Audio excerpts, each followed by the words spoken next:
De retour dans la quotidienne info pour mettre le cap à présent sur le Burkina Faso. 1 an après la proclamation de la révolution progressiste populaire portée par le capitaine Ibrahim Traoré, président du Faso. C'est l'heure du bilan, refondation, souveraineté, rupture. Les ambitions étaient fortes, mais aujourd'hui, qu'est-ce qui a réellement changé pour les Burkinabés, Alamine Fofana?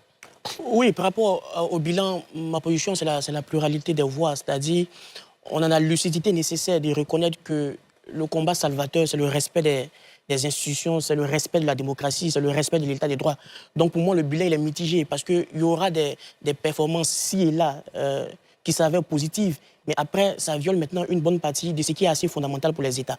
Donc déjà, d'un point de vue négatif, on parle de 2 millions de déplacés au Burkina Faso, on parle de recul de la démocratie, on parle de censure des médias. Mais après, il faut reconnaître aussi certaines actions qui ont été menées dans le bon sens. Par exemple, aujourd'hui au Burkina Faso, il y a un programme agricole qui a été lancé qui fait que le Burkina respire aujourd'hui, par exemple, en matière de riz, là où certains pays comme la Côte d'Ivoire ont encore du mal. Donc, on a pu aussi capturer certains guides armés, certains guides terroristes. Le gouvernement aussi a déclaré maîtriser 73% de son territoire contre 60% en 2023. Le Burkina aussi a acquis des mines aurifères du pays. Donc, c'est quelque chose d'assez significatif qui appartenait à des filiales étrangères. Le Burkina a lancé sa propre raffinerie d'or. Donc, il a créé aussi la Sopamim qui gère les actifs miniers de l'État.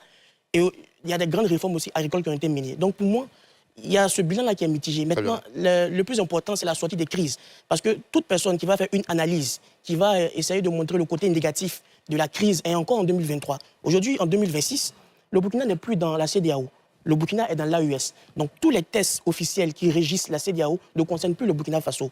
Le traité de 93 ne concerne plus le Burkina Faso. Le protocole additionnel ne concerne plus le Burkina Faso. Tous les protocoles de la CEDEAO ne concernent plus le Burkina Faso.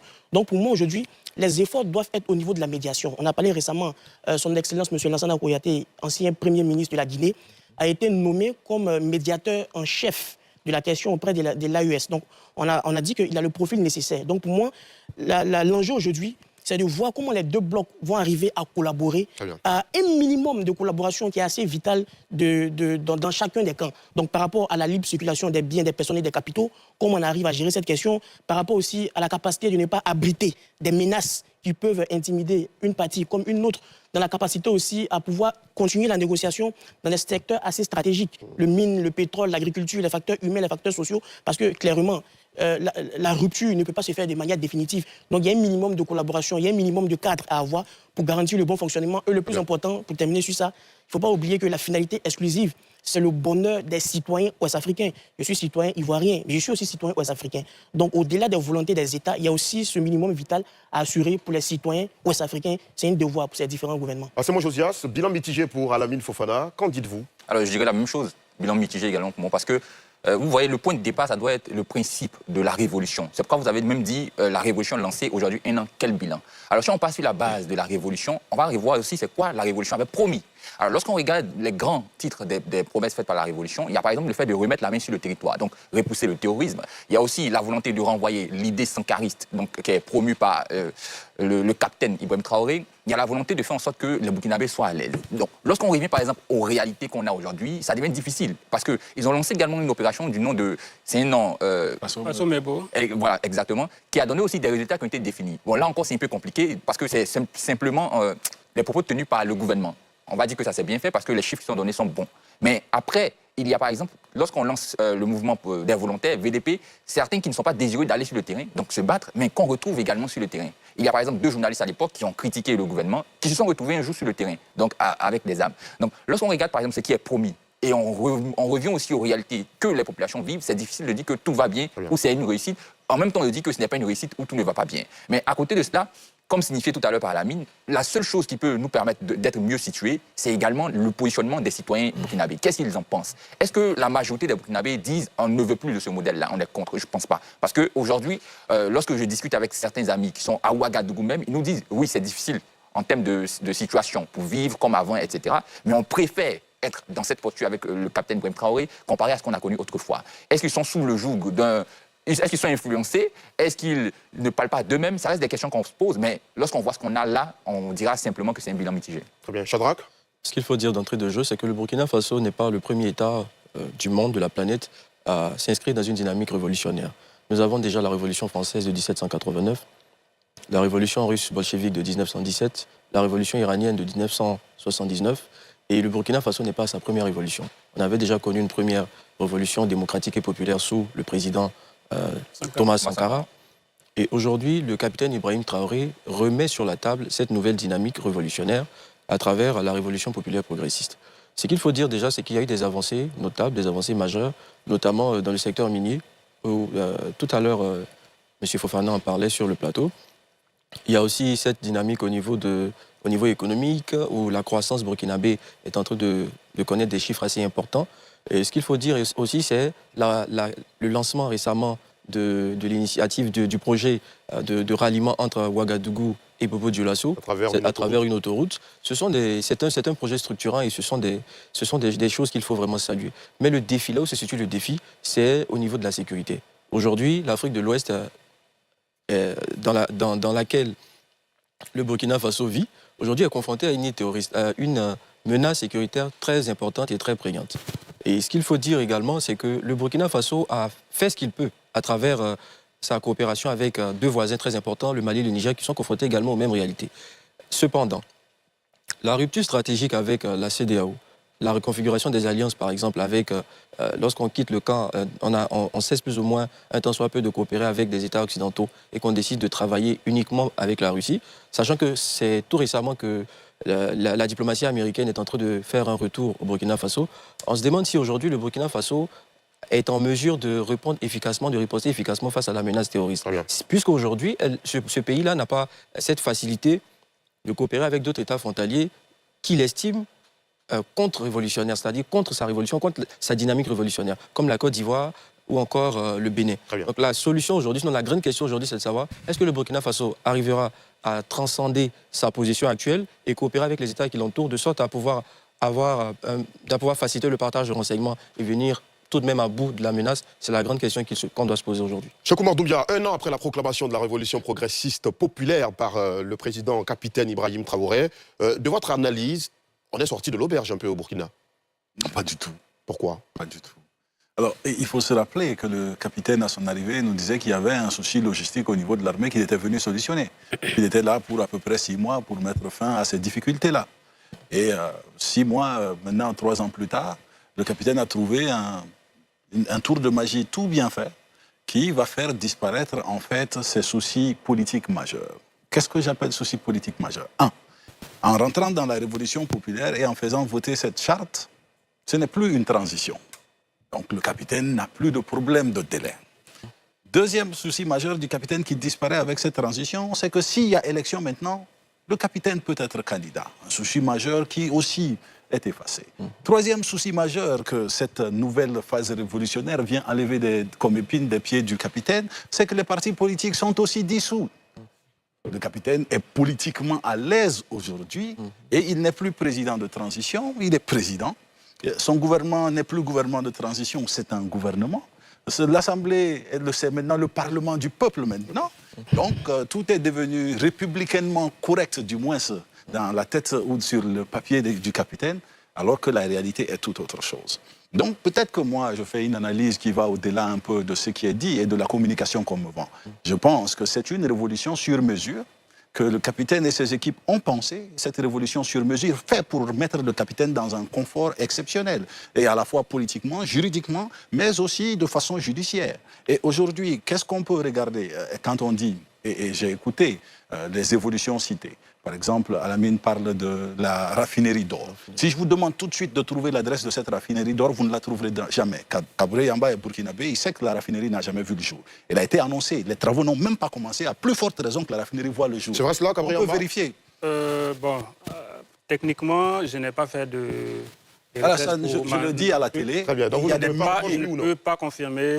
Il y a des millions de gens qui nous écoutent qui pourront faire leurs recherches dessus. Ce n'est qu'un exemple parmi Absolument. Quand on parle de rupture avec l'Occident ou le partenariat occidental, c'est vrai que les Américains sont allés discuter avec le capitaine, mais c'est aussi vrai qu'avant les Américains, on a vu la Banque mondiale passer, on a vu le FMI passer, et que ce qui était toujours dit à fond propre ne l'est plus suffisamment.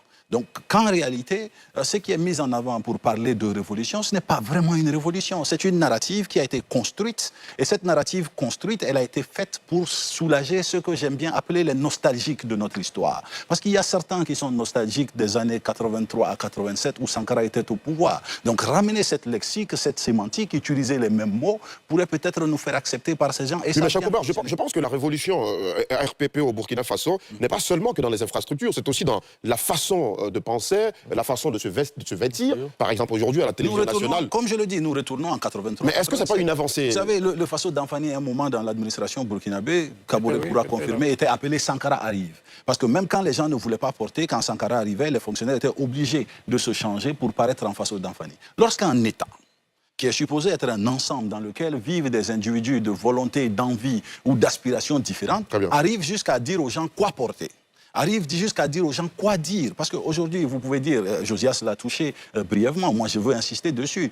Quand on regarde, il y a beaucoup de communication en faveur de ce qui est en train de se passer très bien. Mais qu'est-ce qui arrive à ceux qui disent que ce qui est en train de se passer n'est pas bien? Soit ils se retrouvent au front, soit ils disparaissent, soit ils se retrouvent en prison. Et un exemple type, un grand soutien du capitaine Ibé a perdu la vie entre hier et aujourd'hui. Mahamadi Brahimani, il a perdu la vie. Pourquoi? Il a passé son temps. C'était ce qu'on appelle communément un wanya. Il était au rond-point en train de crier le capitaine. Mais au premier désaccord, il est arrêté et pendant son arrestation, il meurt. Un pays où tous ceux qui pensent autrement ne peuvent rien dire, on ne peut que penser que tout va bien. Comme on le dit, et je termine avec cette citation, tant que le lion n'a pas d'historien pour raconter sa version des faits, le chasseur demeure victorieux. Et c'est ce qui se passe au Burkina. Kabri Yaba, vous n'êtes pas historien, certes, mais vous êtes journaliste et vous connaissez un peu la réalité quand même du Burkina Faso. Ce que Chakoubar Doumbia dépeint comme réalité aujourd'hui de la révolution progressiste populaire du Burkina Faso n'est pas forcément le tableau qui s'y présente à Ouagadougou et ailleurs au Burkina. Oui, de prime abord, je voudrais trancher ma position qui est claire et nette. Je suis d'inspiration révolutionnaire, ça c'est incontestable. C'est une volonté de quête de rupture avec un ancien système qui a ses points forts et ses points faibles. Voilà pourquoi je préconise toujours le principe de se baser sur les acquis du libéralisme démocratique et intégrer des valeurs locales pour avoir un système hybride qui intègre nos réalités pour améliorer le quotidien et la gouvernance pour nos pays. Donc, de prime abord, je suis factuellement révolutionnaire et je ne peux pas rejeter en bloc tout ce qui est en train de se faire au Burkina.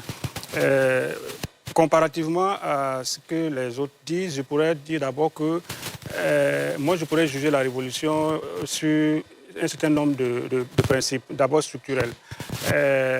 On est venu à une transition dès 2022 à la prise du pouvoir du capitaine Ibrahim Traoré et la volonté des révolutions était tout de suite exprimée. Je fais partie de ceux qui étaient déjà dans cette vision, qui ont vu le profil du capitaine comme le nouveau Sankara qui pourrait faire renaître ce système révolutionnaire au Burkina. Et tout le monde s'y est mis avec une ferme volonté de pouvoir faire bouger les lignes. Malheureusement, de la transition de 2022, qui a été renouvelée en 2024, on n'a pas construit un contenu révolutionnaire avec des mécanismes capables de soutenir cette volonté populaire. On a un petit problème, malheureusement, Kabri Yaba, avec votre micro. Je suis tellement désolé. Le temps que le problème puisse donc se résoudre. Assez bon, Josias. Est-ce qu'il n'y a pas un contenu, pour reprendre là où Kabri Yaba s'est arrêté, est-ce qu'il n'y a pas un contenu à cet idéal de révolution? Il y a bel et bien un contenu. Et ce contenu a été tellement bien développé par Cheikh Oumar qui disait que le président, lorsqu'il vient, il se positionne comme le sankariste. Et dans le comportement, il décrit également ce que le président Sankara a fait et le président Ibrahim Traoré est en train de faire. Par exemple, imposer un discours, imposer une vision. Parce que lorsqu'on se trouve dans une révolution, il faut le dire aussi, l'objectif d'une révolution, c'est de faire passer un peuple d'un niveau à un autre. On estime que le peuple est à un niveau où il est dispersé, où il est désorganisé, où il ne comprend pas les véritables enjeux. Et pour le faire, il faut aussi faire passer un message. Ça ressemble bien évidemment à une sorte de dictature, une sorte de manipulation, mais c'est l'obligation. Et c'est ce qui s'est fait dans la majorité des révolutions. Donc si on regarde par exemple ce côté-là, pour parler d'idéologie, je trouve que c'est ce qui a été dit et c'est ce qui se fait. Très bien. Alamine? Oui, par rapport à l'élément que Cheikh Oumar a repris, que j'avais mentionné, en fait c'est ça la difficulté de l'analyse, parce que par exemple, il demande la situation géographique de la mine. La mine de Bougnou, selon les informations officielles, est située dans le sud du pays. C'est très facile. Je ne parle pas de la mine. Tu auras ton temps de parole. Oui, c'est pas la mine. On lui laisse aller au bout. C'est ça. Finalement, on n'a plus qu'une minute. C'est très facile. C'est très facile de détruire. C'est ça, il dit. Quelqu'un qui détruit une construction n'a aucun mérite. le plus difficile aujourd'hui, on fait un bilan mitigé et on propose des solutions et une sortie de crise. Le mérite est à ceux qui construisent et non ceux qui détruisent. Très bien. Il y a des États qui ont dit qu'on va avoir des VTC. On n'a pas eu des VTC. Il y a Donald Trump qui a fait des promesses électorales, ça l'a rattrapé. Au Sénégal, Bassirou Diomaye Faye a été rattrapé par des limites économiques. En Côte d'Ivoire aussi, on a parlé d'émergence, on n'a pas vite vu. On a parlé aussi des métros, on n'a pas vite vu. Donc moi je pense qu'en tant que jeune intellectuel, lorsqu'on finit de faire l'analyse, on doit maintenant construire un modèle qui va apporter des solutions. Sinon, quand on a la dynamique de tout peindre en noir, on devient comme un opposant qui a une organisation qui vient chercher maintenant un quelconque gain. Merci beaucoup à Lamine Fofana Kabré-Yamba. Malheureusement, il ne nous reste qu'une petite minute. On vous l'accorde pour aller au bout de votre réflexion. Alors, je disais que de façon structurelle, la révolution était mal partie parce que, de mon point de vue, Sankara avait fait sa révolution avec un contenu structurel et sectoriel, avec des éléments bien pratiques et palpables sur tous les domaines, c'est-à-dire l'éducation, le développement, la sécurité, tout ce qui était. On était en période de guerre froide pendant qu'on était en révolution sous Sankara. La réalité aujourd'hui aussi que le capitaine Ibrahim Traoré est sous une menace terroriste, on l'accepte, on le conçoit. Mais dans la formalisation de la logique de la révolution, il n'y a pas vraiment, pour moi, un travail structurel scientifique qui a été fait avec des intellectuels bien impliqués pour donner une ossature propre et intellectuelle de la dynamique révolutionnaire qui pourrait être comparée à ce que Sankara a fait. Franchement, c'est mon avis et si j'ai quelque chose à reprocher à cette dynamique, c'est ce que je le dis. Et parce que ça ne manque pas d'intellectuels, ça ne manque pas de personnalités bien dévouées, des révolutionnaires panafricains qui sont dans la dynamique de concevoir un programme qui prend en compte tous les secteurs, que ce soit l'économie, la souveraineté, l'indépendance, la sécurité. Aujourd'hui, le problème sécuritaire, on ne peut pas en parler parce qu'on n'a pas les données pour apprécier. Mais la situation n'est pas parce qu'il n'y a plus de communication aussi officielle là-dessus. La situation n'est pas reluisante.